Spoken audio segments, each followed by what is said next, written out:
Vou procurar algum remédio para o desmaio, gente. Fica aí, tomando conta dela. Eu?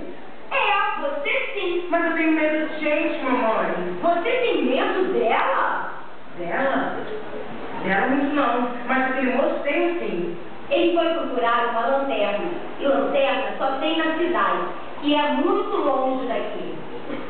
Calma, eu não vou te fazer mal.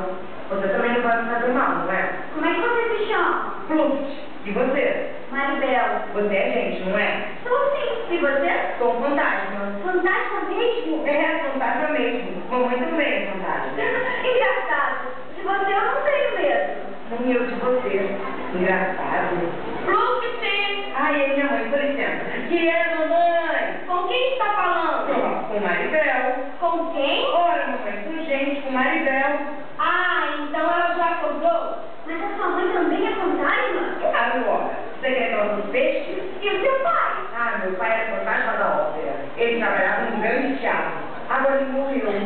E virou papel celofane. Virou papel celofane? É, e depois que ele virou papel celofane, nós viemos morar com o tio Gerúndio. Quem é tio Gerúndio? É o meu tio. Ele só vive dormindo e trabalha com fantasmas de navio. Fantasma de navio? É, não de fantasma. Ele trabalha aberto no navio Estação Leão da Cruz.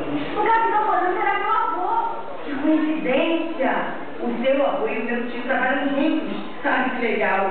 E por que você veio para aqui? O perna de pau derrubou o tesouro do meu avô. E ele já deve estar voltando.